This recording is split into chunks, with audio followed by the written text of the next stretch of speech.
Queridos amigos, irmãos, é com alegria que eu vos saúdo mais uma vez com a gloriosa paz de nosso Senhor e Salvador Jesus Cristo. Aqui quem vos fala é o pastor Fernando Rodrigues, da Igreja Evangélica Pentecostal do Brasil para Cristo em Planaltina, Goiás. Dando seguimento à nossa leitura bíblica diária, hoje nós meditaremos no capítulo de número 15 do livro dos Atos dos Apóstolos. Este capítulo registra a reunião do primeiro concílio cristão convocado para resolver um problema muito importante, a saber, a relação entre judeus e gentios e as condições em que estes seriam salvos. As questões eram: deveriam os gentios guardarem a lei de Moisés para poderem ser salvos? Deviam os gentios ter igualdade religiosa com os judeus? Aqui nós já podemos então observar, queridos amigos e irmãos, que havia uma separação entre judeus e gentios. Essa separação era tanto religiosa quanto social. Os judeus tinham uma lei divina que ordenava a prática do isolamento nacional. Não podiam crer facilmente que aquela lei presente em todas as passagens gloriosas de sua história devia perdurar somente um período limitado. Não era fácil para os judeus aceitarem a ideia de uma união cordial com os gentios, mesmo que esses tivessem abandonado a idolatria e observado a moralidade. O caráter peculiar da religião dos judeus era tal que colocava obstáculos insuperáveis no caminho de uma união social com outras gentes. As suas observâncias cerimoniais tornavam impossíveis até refeições com os gentios. E neste concílio, registrado no capítulo 15 do livro dos Atos dos Apóstolos, a questão era: como vencer as dificuldades que pareciam impedir a formação de uma igreja única? Como unir os gentios religiosamente sem obrigação de guardar completamente a lei de Moisés? Como uni-los socialmente como irmãos iguais na família de um pai comum?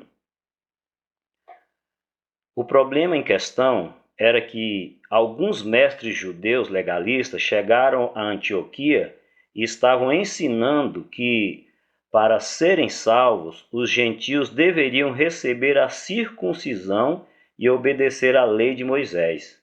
Você pode conferir isso no versículo de número 1 do capítulo em questão. Esses mestres judeus eram homens ligados à congregação de Jerusalém, mas não eram autorizados por ela. Esses falsos irmãos desejavam privar tanto cristãos, judeus, quanto gentios da liberdade em Cristo. Esta era a verdade. Não é surpresa saber que havia pessoas na igreja de Jerusalém defendendo a lei de Moisés. Eles defendiam porque eles não conheciam a relação entre a lei e a graça, pois eram judeus ensinados a respeitar e a obedecer a lei de Moisés.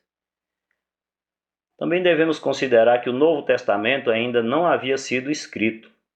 Porém, o Filho de Deus já havia vindo, sido crucificado, morto e ressuscitado e cumprido em si toda a lei.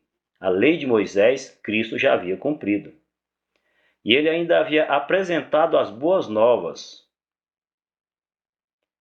Eles estavam vivendo um período de transição, e tempos assim são sempre difíceis. Eles não compreendiam que o Evangelho de Cristo era exatamente as boas novas profetizadas pelos profetas do Senhor durante o Velho Testamento. Tais judeus legalistas haviam até lançado mão do Evangelho da graça, porém estavam voltando para trás ao defender a lei de Moisés. A verdade é que eles estavam impondo um jugo pesado do judaísmo sobre os ombros dos gentios. Eles diziam que antes de se tornar um cristão, o gentio precisava se tornar um judeu. Não bastava somente crer em Jesus Cristo, era preciso obedecer à lei de Moisés, como observamos no versículo 1. Ou seja, este grupo de judeus mais conhecido como judaizantes, mesmo tendo crido em Jesus Cristo, insistiam em que a observância à lei de Moisés fosse obrigatória e necessária para a salvação. Aqui nós encontramos uma questão importante.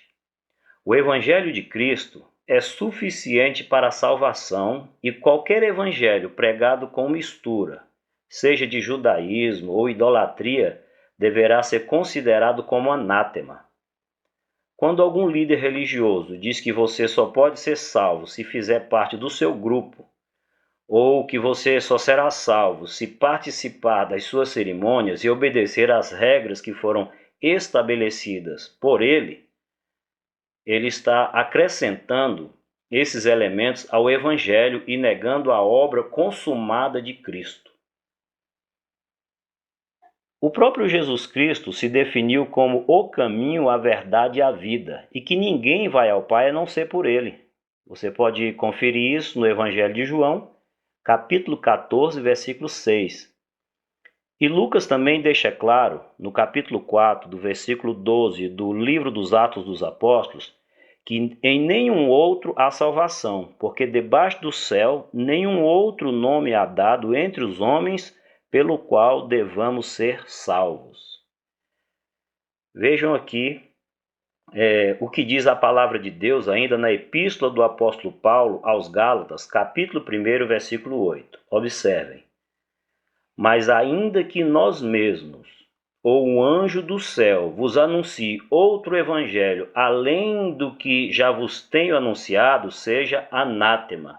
O problema causado por esses falsos irmãos, que pregavam o evangelho adulterado, trouxe grande contenda entre eles e os apóstolos. Observe o versículo de número 2 do capítulo em questão.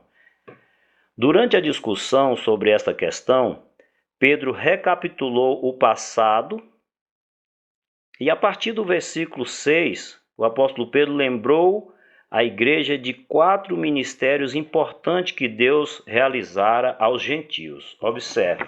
Em primeiro lugar, Deus escolheu o apóstolo Pedro para pregar o evangelho aos gentios. Jesus deu a Pedro a chave do reino. E Pedro havia usado essas chaves para abrir as portas da fé a judeus, a samaritanos e a gentios.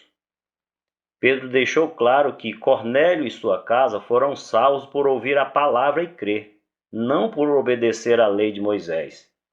Reveja a história de Cornélio, o centurião da corte italiana, o gentio que se tornou cristão.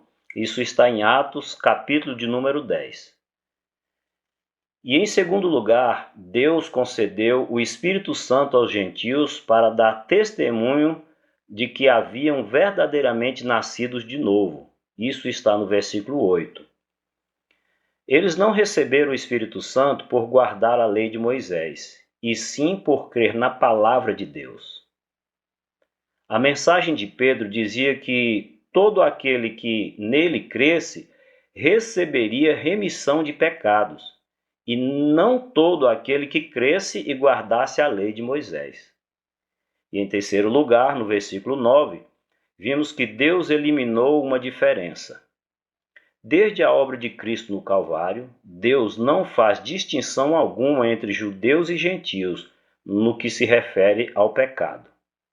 A purificação do coração dos pecadores é exclusivamente pela fé.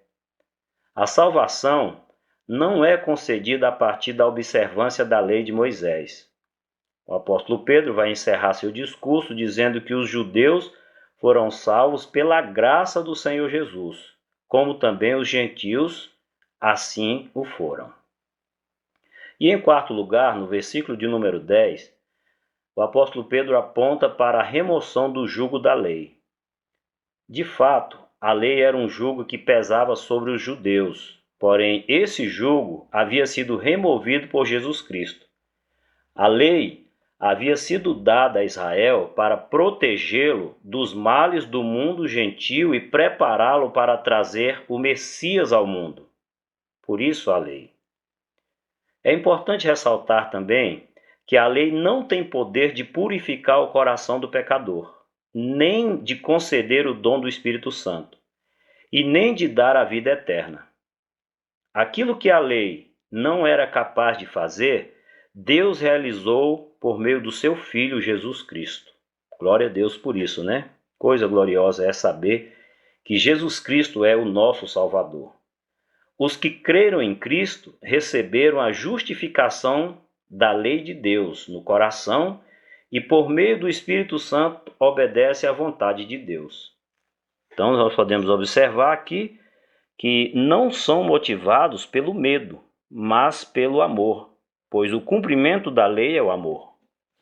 E no versículo de número 12, observamos que o testemunho de Pedro causou grande impacto sobre a congregação, pois todos permaneceram calados até que tivesse terminado. Então Paulo e Barnabé se levantaram e contaram a todos o que Deus havia feito entre os gentios por meio do seu testemunho. Paulo e Barnabé eram extremamente respeitados pela igreja, de modo que o seu testemunho tinha grande peso. Pedro recapitulou os ministérios de Deus aos gentios no passado, e Paulo e Barnabé relataram a obra de Deus entre os gentios no presente. Tiago foi o último a falar e se concentrou no futuro a partir do versículo de número 13. Aqui, meus amigos, a gente pode observar a harmonia que há entre toda a escritura citada por cada um daqueles que ali falaram. Ali naquele dia foi relatado o passado, o presente e o futuro, para não deixar dúvida para aqueles ouvintes. É importante ressaltar que esse Tiago era irmão de Jesus e que, assim como seus irmãos, só creram em Cristo depois da ressurreição. Tiago apresentava forte inclinação para a lei e, portanto, desfrutava maior aceitação entre o partido legalista da Igreja de Jerusalém. A ideia central do discurso de Tiago é concordância. Tiago afirmou concordar com Pedro de que Deus estava salvando os gentios pela graça. Ele também afirmou que os profetas concordavam com essa conclusão. E a partir do versículo 19, dirigidos pelo Espírito Santo, os líderes e a igreja toda tomaram duas decisões. Uma de caráter doutrinário acerca da salvação e outra de caráter prático acerca da vida cristã.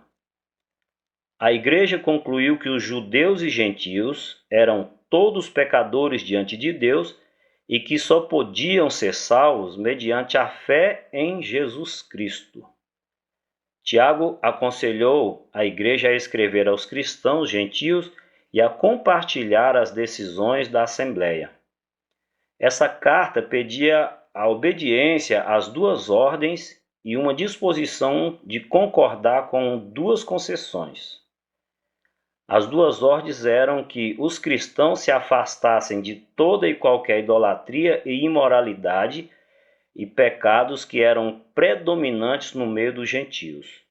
E as duas concessões eram que se abstivessem prontamente de comer sangue e carne de animais abatidos por estrangulação.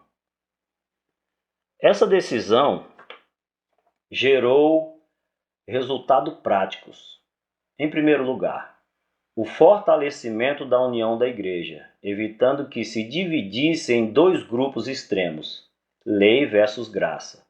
Em segundo lugar, possibilitou que a igreja apresentasse um testemunho unificado aos judeus incrédulos. E em terceiro lugar, essa decisão trouxe bênçãos quando a carta foi compartilhada com várias igrejas e congregações. O resultado de tudo isso foi um fortalecimento da fé dessas igrejas e um aumento no número de fiéis. Podemos observar aqui, amigos, a partir do versículo 36, que houve uma separação entre Paulo e Barnabé. Eles dois concordavam sobre a importância da viagem missionária, mas não concordavam sobre a formação da equipe. Esses dois homens que acabaram de ajudar a promover a união dentro da igreja não conseguiram resolver suas diferenças. Paulo queria que eles voltassem a visitar os irmãos por todas as cidades em que já haviam anunciado a palavra de Deus, para ver como essas estavam. Barnabé aconselhava que João Marcos fosse com eles, mas Paulo achava por bem não levá-lo. Essa contenda fez com que eles se apartassem um do outro. O final do versículo 39 nos mostra que Barnabé levou consigo a Marcos e navegou para Chipre. E nos versículos 40 e 41, vimos que, como companheiro de viagem e ministério, Paulo escolheu Silas, um dos líderes da igreja, um profeta. E passou pela Síria e Cilícia, confirmando as igrejas. Queridos amigos e irmãos, a lição tirada deste capítulo é que Deus usa diferentes obreiros para que a sua obra prossiga. Agora, ao invés de uma equipe missionária, haviam duas. Se Deus dependesse de pessoas perfeitas para realizar sua obra, jamais coisa alguma seria feita, não é verdade? Nossas limitações e imperfeições são bons motivos para dependermos da graça de Deus, pois a nossa capacidade vem somente dele. Meus amados amigos e irmãos, aqui nós terminamos o capítulo de número 15 do livro dos Atos dos Apóstolos. Um grande abraço a todos, fiquem todos na gloriosa paz de nosso Senhor e Salvador Jesus Cristo.